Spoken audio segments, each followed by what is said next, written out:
This time in the corner.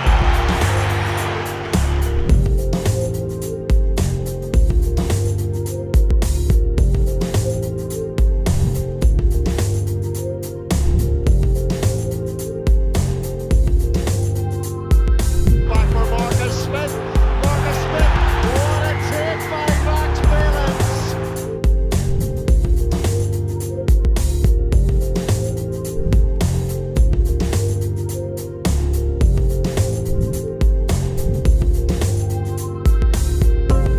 Favours is popped over the top. That's what to do with it. Marcus Smith is in there.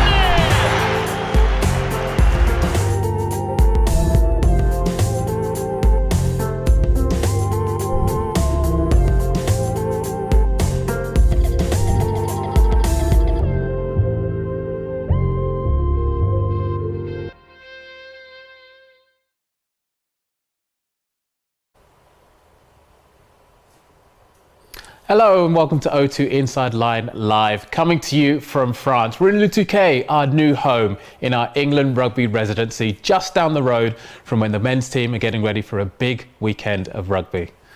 I'm Topsy Ojo. Thank you very much for joining us once again. On today's show, we've got a former England captain joining us, and we're also going to learn a little bit more about England's home here in Le Touquet. We're going to be talking to a resident expert about all things Le Touquet. We're going to have another crack at our game show Back to Front as well, which you guys can get involved in. And of course, this is still your show. So please comment below with any questions, or whether you're on Instagram or Facebook, use that hashtag #WearTheRose and we'll get a load of those questions in and you guys can get involved in the show as well.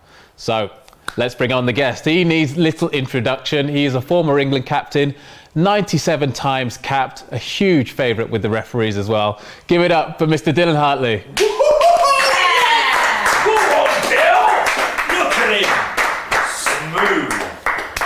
That was a slide dig. That was a low blow.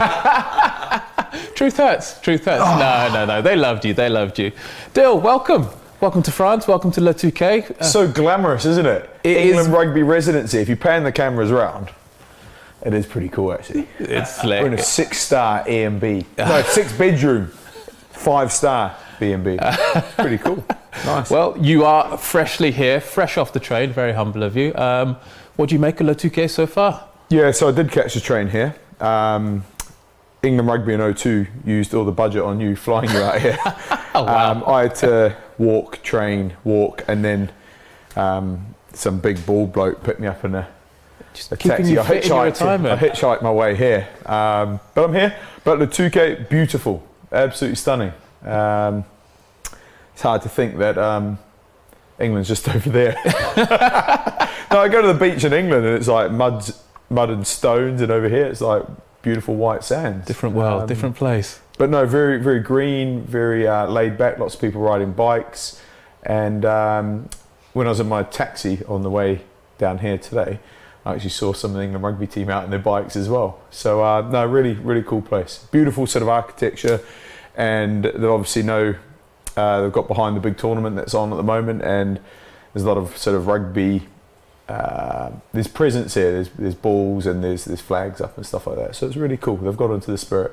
Yeah, it's nicely set. So, I mean, you touched on it a bit, of course. The players are here for a specific reason, but when you're away from home for a long time, where you're based has a huge part to play in actually how you go out and perform. So tell us a bit from your experiences about life away from home, life in camp, and how you need to get all the bits and pieces right to make sure you can go out and perform.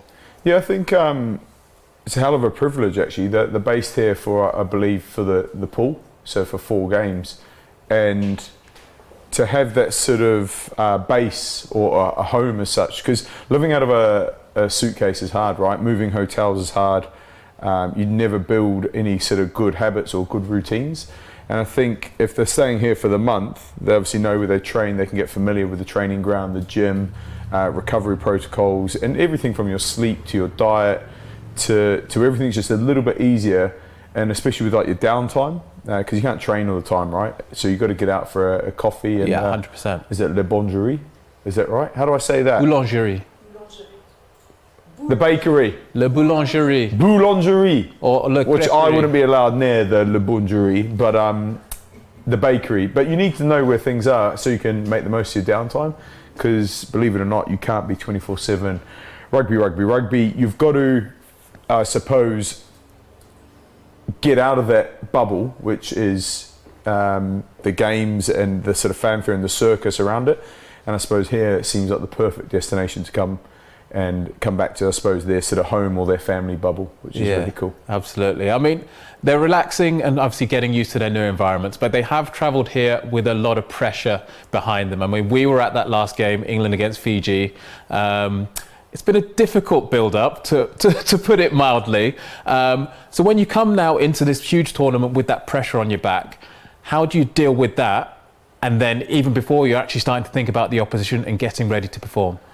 I think, look, there's no hiding from it. The guys have been under the pump. They've been a bit clunky with their sort of performances, but I truly believe, and you know this from playing as well, and it's really hard to explain this to people. And everyone will say I'm deluded. And when me and you do TV together, you know, we know that the margins are so fine from the team executing a play, you know, a little bit of depth, or that pass goes to hand, or it's just the fine margins, and then they score a try, and then the momentum builds, they score another. But it just feels like it's been a little bit stuttering or clunky at the moment.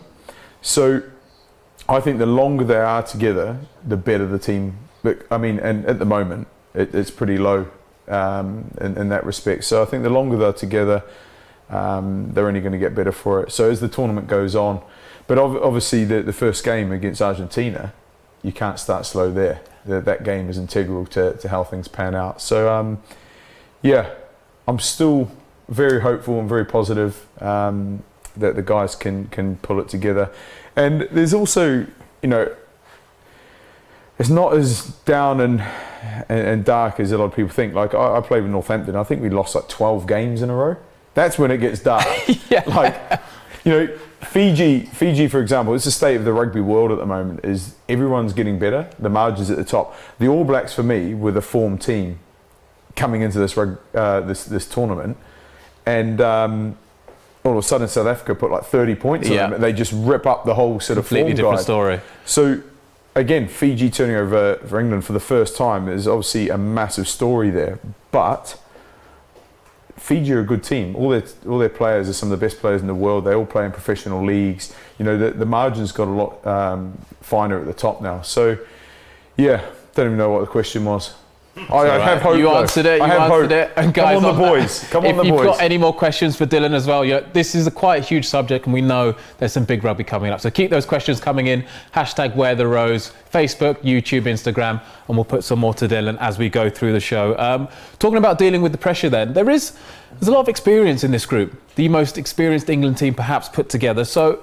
And it's not just reliant on one person. You know, Steve Borthwick, he named captain, he named 2 vice captains, but the actual leadership group is going to be wider. So does that help when you've got up to 5-6 generals that can help steer the ship? Yeah, it's the old. Everyone talks about, you know, captaincy and leadership not just being on one person, and I can testify to that because I relied heavily on about 7 or 8 other guys during my captaincy sort of tenure, and they're, if anything, the guys that led. Everyone leads in their own right, but I look at this team. You've got vice captains, you've got premiership captains, you've got loads of caps in that team. I think the balance of the squad's finally it's perfect for me. There's loads of experience. So when you talk about those 6 guys that you labelled before, you've got Joe Marlers, you've got Dan Coles. There's more to it than that. You've got Lewis Ludlam, who's a young guy but a club captain.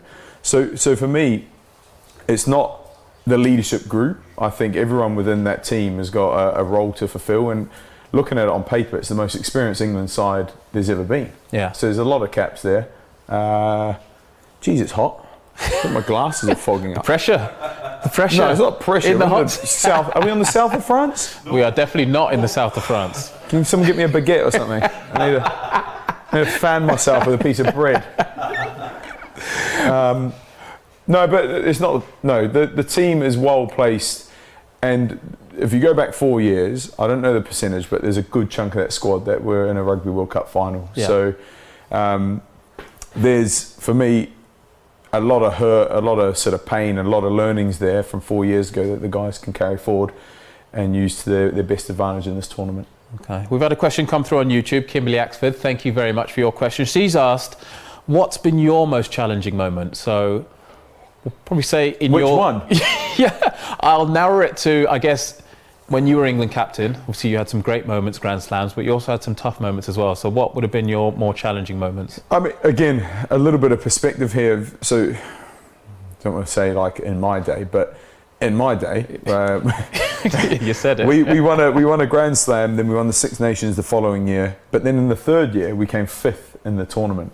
And I never talk about that, but I've just brought it up. That's not on the CV, that one. When you go do the corporate speaking, you just mention the back-to-back Six Nations. Always. How good. You don't talk about 5th place in the Six Nations. No, definitely not. And no disrespect to Italy, but just finishing above Italy. And that was a low point. You know, the team got kicked in the media at that point. People were calling for heads. Coaching wasn't good enough. The playing group wasn't good enough.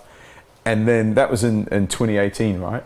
10 months later, that team go to a Rugby World Cup final and come that close to doing the ultimate. Yeah. So all I'm just going to say is, again, just calm down, a little bit of perspective, you know, keep your powder dry, stay calm. Stranger things have happened. So I think the best thing about 2018 as well is we had loads of deficiencies in our game, and we forensically looked at why we were losing, and we tidied up a couple of key things, and then all of a sudden that sort of flipped the fortune of the team. So it's not like Steve Borthwick and the guys lose a game and they don't go watch the game back, they just carry on, you know, doing the same thing. They're looking at why things aren't working, and they'll go out and they'll train and they'll practice those things and try and eradicate errors from their game and whatnot, so that they'll work incredibly hard on the field and they work incredibly hard off it, analysing where they need to improve. So yeah, I know you're in the camp with me that the margins are so fine. You got to get them. You got to be on the right side of them, though, right? Yeah, absolutely. Especially against a good team like Argentina. Absolutely. And just quickly before we move on, I guess one of the other downsides to the Fiji performance was we couldn't celebrate Courtney Lawes, 100 caps. Selection pending. He might, should, will be leading England out this weekend against Argentina. So a word on your good mate. Yeah, I mean, for me, Owen's obviously unavailable for the first game, and I think there's a nice continuity there with Courtney being the captain. Like, you know, 15 years ago or 10 years ago when I first met Courtney, I don't know how long ago it was now, but I wouldn't have picked him to be an England captain. But he's grown as a player. We've seen the evolution of his game. Like, he's gone from being this really sort of aggressive, almost reckless hitting machine with a highlights reel to die for, to a really refined sort of technical tackler. Picks his moments, really good. He's become a ball carrier. He's become a jackal threat like we saw last weekend. He's good in the breakdown. He's got a calm, composed, sort of articulate, like nice manner about him. Like when he speaks, he commands the room. And I suppose the next thing he's bolted onto his game is his leadership. He's really matured. I mean, you got to mature when you got 4 kids at home, right? That'll mature you very quickly. Yeah, and for me, it's just really, really proud to see a mate evolve as a person and as a player over time. And like in this country or in England, playing for England, we've only had 3 other players reach 100 tests, you know. And I think it's testament to his character, testament to his sort of physical resilience. Because, man, I talked to Courtney for you know, lots of one-on-ones with him, and he was one of the most unlucky players. You know, before every Six Nations or summer tour, Courtney would get injured. Yeah. So he's missed a lot of rugby as well. A bit like me, but I missed it with disciplinaries. So that doesn't go on the CV either. No. But he's missed a lot of rugby, and for him physically to still be in the game for 100 games is brilliant, right? He's worked really hard at it. I think Eddie Jones gave him a bit of an ultimatum, a bit like myself. He kind of said, what do you want to do with this last phase of your career? You can go play abroad, you can go wind down, or you can go and continue to play for England and become a legend. And Courtney's gone and done that. So yeah, chuffed to bits for the man, the right guy to lead the team this weekend. Absolutely. I mean, the team's not named yet, but he's got to play. World class. That's right, you can pick the team. It's fine. All good. Thank you very much, Dill. You could give the glasses a little wipe now if you need to. Oh, that's so get you some water, so some hot. ice cold water coming your way. Can I get So while we're in Le Touquet, we're here in our new base, we're in a new town, and we thought, let's find out a bit more. Let's find out about the history, let's find out about the culture. So let's get a real resident expert in who knows a thing or two about Le Touquet Paris Plage, as it's officially called. So please give it up for Kate Landry Madden.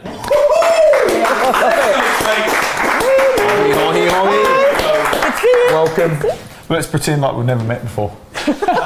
She's been here all afternoon. How are you? I'm great. Good, Enjoying, welcome. glad to be Thanks here. for joining us. Thanks for inviting me. No problem at all. So, our resident experts, yes, tell us a little bit about your role here in Le Touquet. Well, I'm part of the town council team, and I'm especially in charge of the twin towns and all the international things that go on in Le Touquet. So I can imagine a rugby team arriving in town for a big global tournament. Absolutely amazing. We are so excited that England chose Le Touquet for the base camp. Okay. It was tough, there was competition. The whole of Les Hauts-de-France wanted them to come to their town, and there were 3 towns in the end, and they chose us. I don't know how what right they they saw. were. I don't either. It's terrible. It's terrible. I can tell you today they're really lucky because it's very hot. It's going to be hot all week.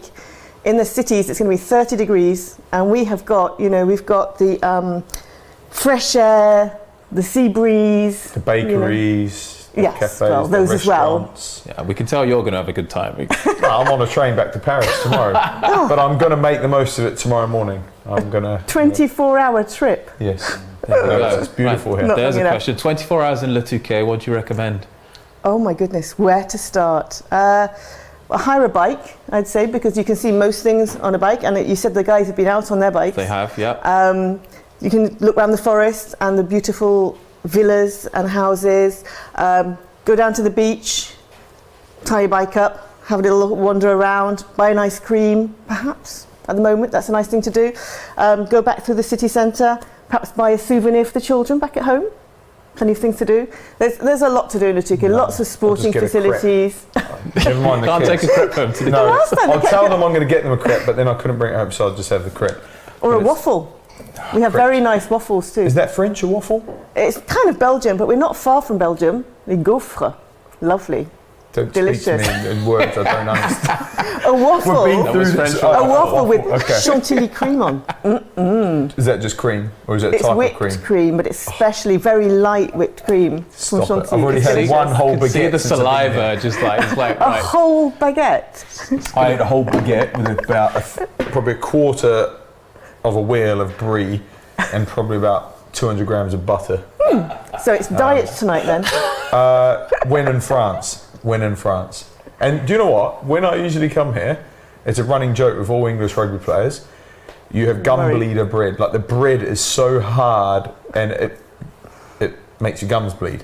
But since I've been here, the Touquet, the bread, I give it You 5 need, stars. you need to buy it fresh. Bon. I was about to You say, need to buy it that's fresh. If you try and eat yesterday's bread, then you perhaps, Or a bit week-old hard. bread. Or a week old. Yeah, today's bread. Okay. And one of the things I suggest you could try is a rat de Touquet.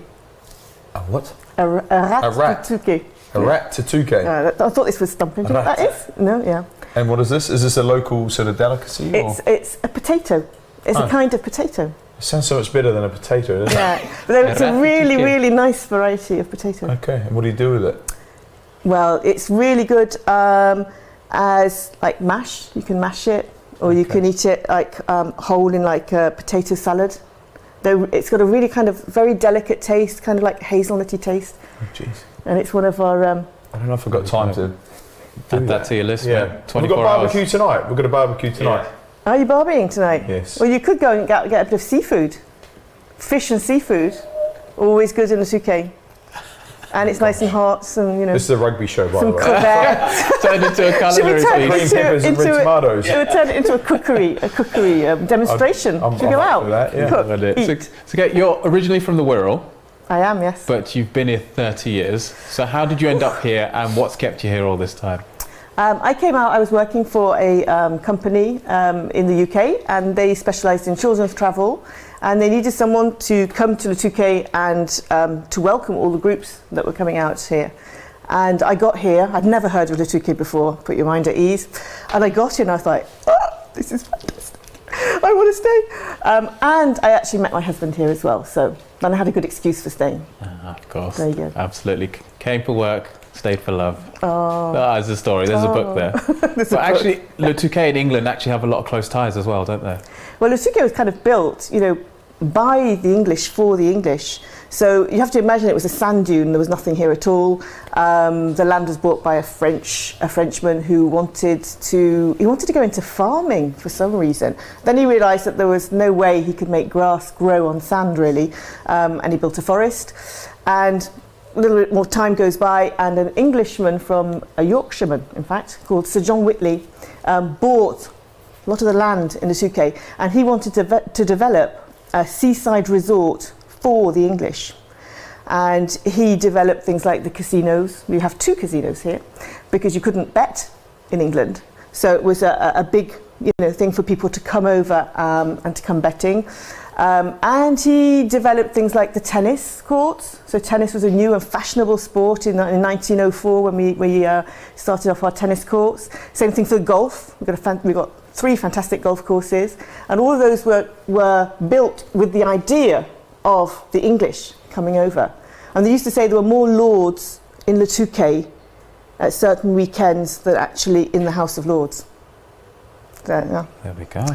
It was all play and no work. That's all I can say. Sounds good. So obviously, Dylan and I, we're visiting, and obviously the England team are here as well. So if you were going to give us a couple of local phrases or dialects to leave ourselves bettered with, what phrases could we take home with us? C'est délicieux. Go on. Is it a question? Are you asking me something? C'est délicieux. C'est délicieux. This is delicious. Absolutely. You say that, So I everyone. can't say it, but I understand it. Everyone will love you. C'est délicieux. Délicieux. For the local cuisine, which would be Something for the local cuisine: crêpes, Potatoes. waffles, potatoes, seafood. la rate de Touquet. You could have. Our area is also the north of France, where the guys will be playing this weekend. In fact, not that they will have time to actually explore the delicacies. I think they're playing in Lille, aren't they? But there's things like here's one for you to say: Poch le vlesh. One more time, please. Poch le vlesh. Bush levesh. Very good. Thank you. Which is actually a Flemish dish, so it's actually not really French at all. It's Flemish, and it's like a terrine made with it's made with pork, chicken, rabbit. So it's all cold meats in a jelly, and so No, you don't mix meats. You lost it. they're delicious. You've lost me and there. It's like a turducken. then Have you heard of a turducken? you eat this. No, we haven't. We're in It's France. a turkey, duck, and a chicken. You wrap it, like you roll it all together. It's a turducken. See, you come to England, we'll show you the turducken. Oh well, thank you. But yours just sounds fancy. No, the poch au vlesh is great, and you put chips on top of it. Delicious. Frites. Les frites, very good. We have lots of frites I'm here. so cultured. We have There le baraque à frites, Which is which is like the chippy, except okay, that our yeah. chippies are in like they're like a food truck. here we go. Yeah, the food truck chippies. There Mussels. Mussels and chips. Mussels, yes. We're back on food again. We are. We're completely on food. Well, dinner Dylan's only time. got 24 hours, so he needs to leave here cultured, educated, and definitely well fed. So what are you doing tomorrow then? Obviously going to get up at 5, go for a run, meditate, do my breath work, cold shower, ice bath, probably do a 3K swim, and then go to the bakery. Well, actually, you go for a swim at the moment. It's 18 degrees to see. Or you could come doing aqua walking with us. What? Just walking in the water? Walking in the water. Oh. Yeah, it's sea walking. It's called longe-côte. in French. Longe-côte. And you walk with water up to chest level. Okay. And you can be as sporty as you want it to be. It'd be a good thing for the guys to do when they come back after their match. You know, to relax your muscles after all the effort. Yeah, it's good for recovery. Yeah. And you're walking using your arms and your legs to move forward. And you know, when you do it in a sporty way, you can get quite get your muscles pumping, get your heart going. There we go. Sounds delightful. Kate, Listen to it. Sounds thank delightful. you so much for joining us. We really, really appreciate your time. I'm going to let you go in a very short second, but let's give it up for Kate, shall we? Okay, nice to see you. I'm out of here. I'm staying. Thought I was going. And it's not just here at O2 Inside Line Live that you can get all your England rugby news. We've also got the England Rugby podcast, and kicking off Series 12, it's none other than Freddie Stewart. Negative comments do make you question yourself. Regardless of who they're from, they really do make you think, and you can get really hung up on them, and I have in the past. I suppose I've always had that insecurity about my own game and whether really I do belong at this level, because my strengths aren't necessarily the things that people get excited about and people want to see. So I've had to learn that that's okay. It's a challenge for me, and it's understanding that I just need to do my job. I need to do my strengths the way I am. I don't need to try and be something else, need to try and be something different. You know, I need to stick to what's got me to this point and trying to keep getting better at those things.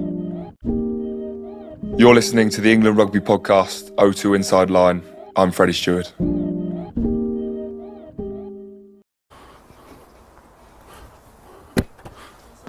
And that Freddie podcast will be out tomorrow, so make sure wherever you get your podcast from, search for England Rugby so you can stay tuned to the very latest episode. We've come on outside, a bit cooler out here, to continue on our O2 Inside Line Live. It's time for a bit of back to front. Very simple. We're going to go through it with Dylan shortly, but we had Jamie George and Danny Kerr here in yesterday, so let's have a quick look at how those boys got on. Yeah, off the head, off the Swede.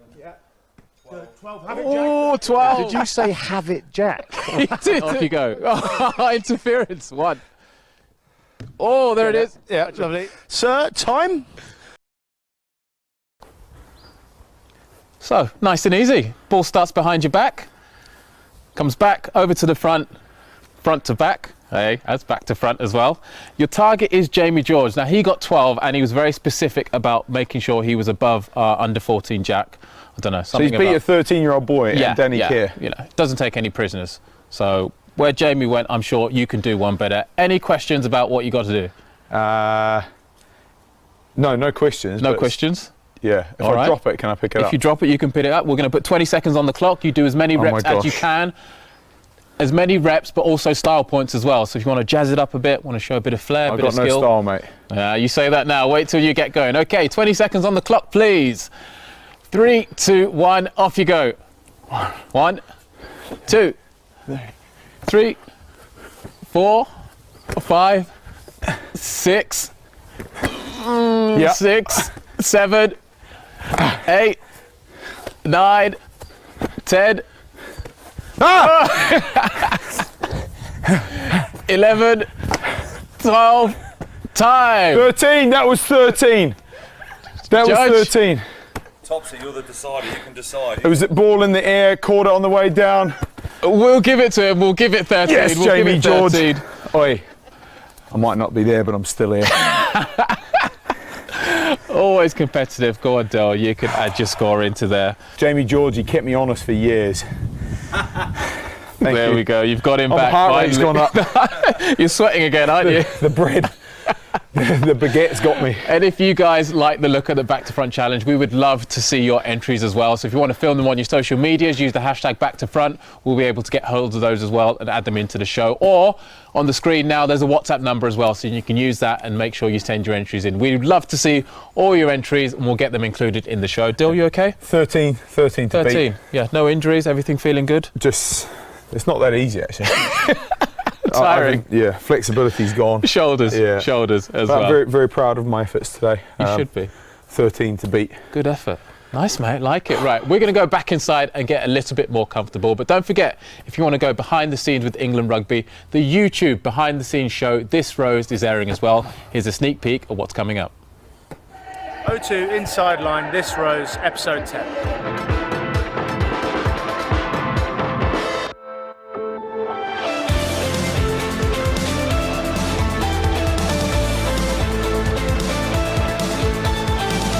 This week is Fiji week. It's been a slightly different week. We've had a couple of events, a charity dinner on Tuesday night, and then one today at the O2 Arena. We had a fans event.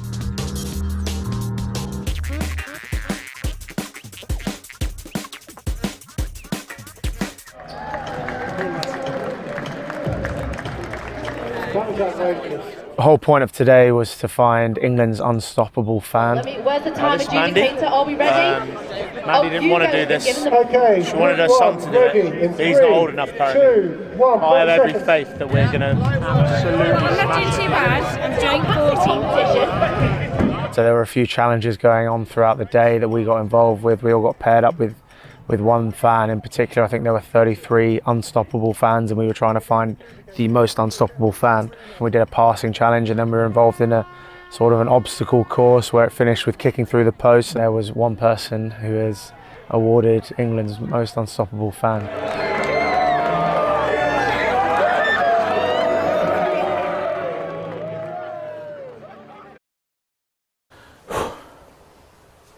And there's loads more on that episode. Courtney Lawes is 100 cap, all the exclusive stuff behind the scenes. So make sure you check out England Rugby's YouTube page. Time for some questions, Phil? Fancy a couple more? Yeah, appropriate questions. Appropriate questions. I put this out on my social media. I broke 6 months of social media silence today and asked for appropriate questions. And I got very inappropriate questions after that. So I hope your ones are better than the ones I got. All right, let's find out. Okay, Kane Dalby, first up. Who among the England forwards are you most excited to watch? For me, if you want one guy, Lewis Ludlam. Big fan of what Lewis is doing. But again, I don't know where I'd put him in the team.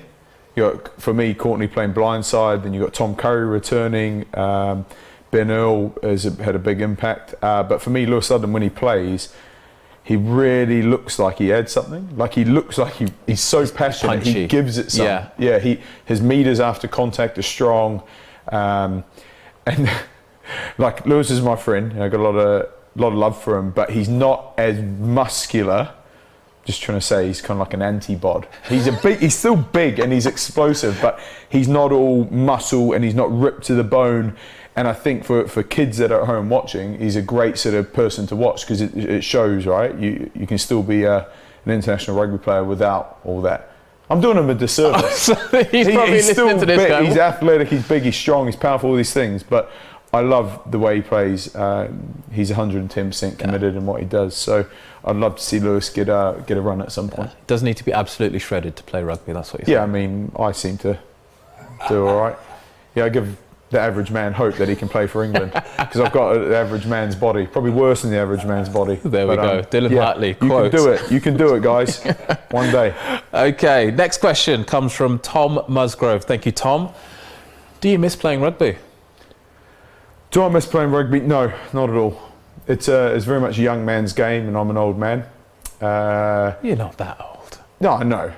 I'm talking physically, it's a young man's game, and I think, and socially, I found I was at my best when I was younger.